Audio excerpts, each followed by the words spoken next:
Today, we are going to talk about the power and control wheel, the cycle of violence, how stress and trauma impact behavior, healthy versus unhealthy relationships, and how to make changes moving forward. Understanding power and control. The power and control wheel helps us understand unhealthy relationship behaviors. At the center of this wheel is one goal: power and control. This means one person is trying to dominate or control the other. Minimizing, denying, blaming. It wasn't that bad. You are overreacting. You made me do it. These responses shift responsibility and avoid accountability. Using children and family connections.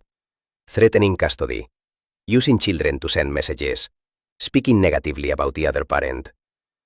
Harm or threats toward pets and animals. Threatening to harm a pet. Hurting or neglecting animals.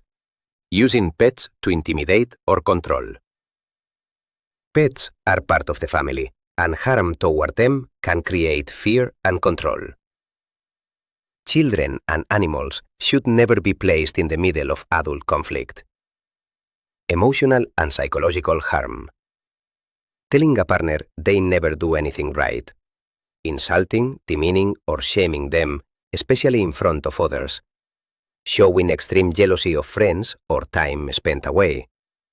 Making a partner feel like they are always doing something wrong. Over time, this impacts confidence, independence, and emotional safety. Isolation. Controlling who a partner talks to or sees. Monitoring or limiting phone calls, text messages, or social media. Controlling a partner's time, expecting constant availability. Cutting a partner off from family and friends. Sometimes this may sound like, I just want to spend all your time with you. I don't like your friends. They are not good for you. If you really loved me, you wouldn't need anyone else. I'm doing this because I love you. Important teaching point. These behaviors may feel like love or protection, but they can reduce independence and limit support systems.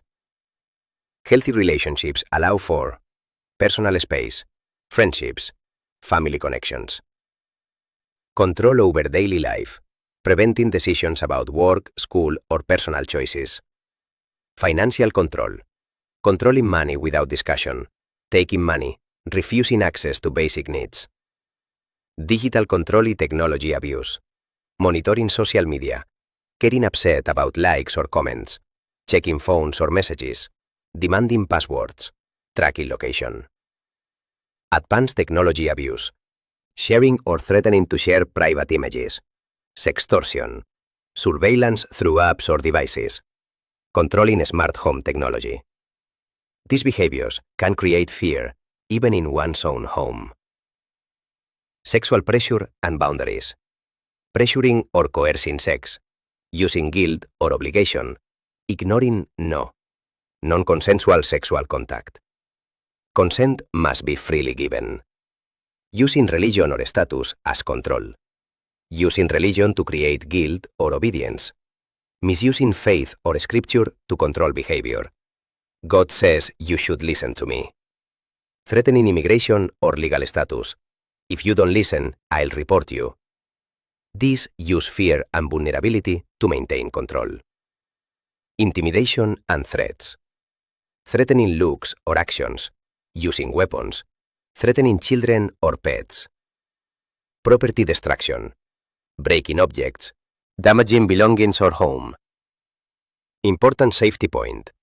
Even if someone says, I didn't mean to hurt anyone, behaviors like throwing or breaking things can lead to serious and intentional injury. Key takeaway. Domestic violence is not always physical.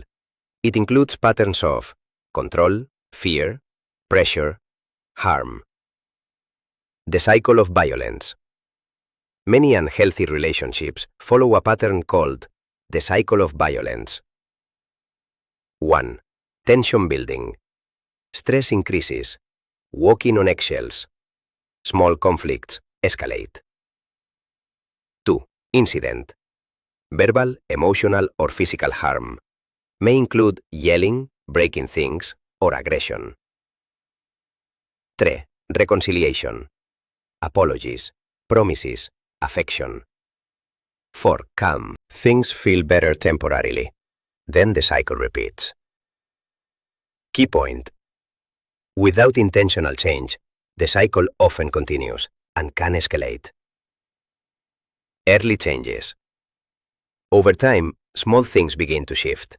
At first, these changes may be easy to overlook, or may even feel like care, concern, or protection. One partner may begin to want more and more time together, seem uncomfortable when the other spends time with friends or family, begin questioning who they are talking to or texting, pay close attention to social media activity.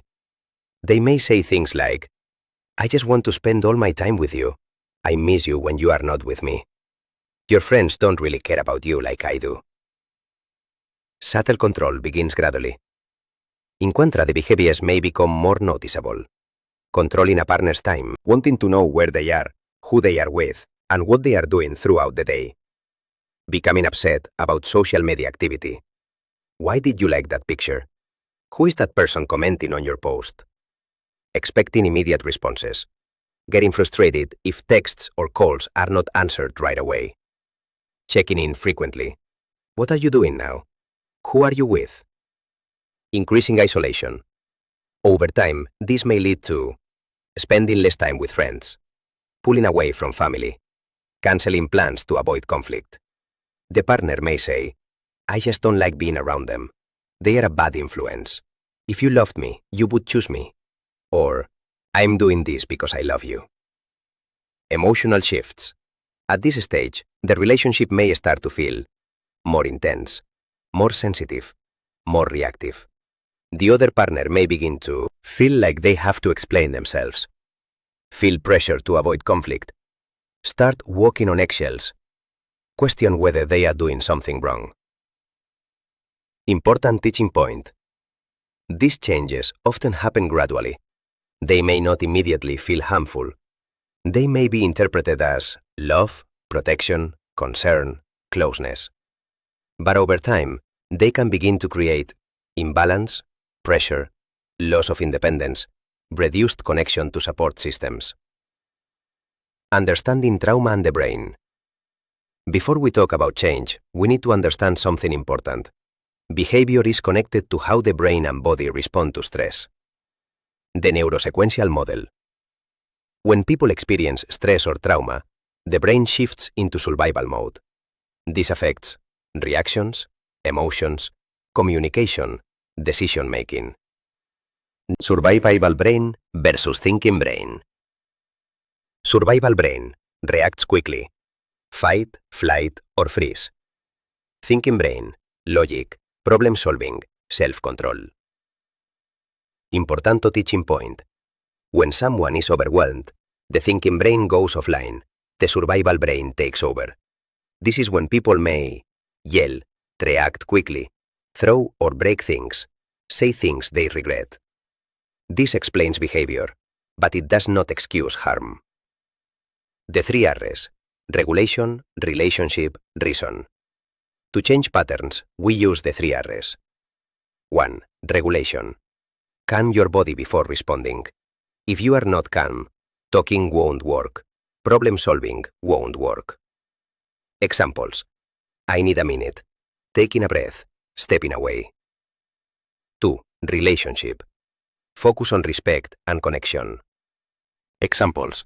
I want to understand. I hear you. 3. Reason. Now you can problem solve. Examples. What can we do differently? Let's figure this out together. Real life application. Instead of reacting, yelling, throwing things, try regulation pose, relationship respect, reason problem solve.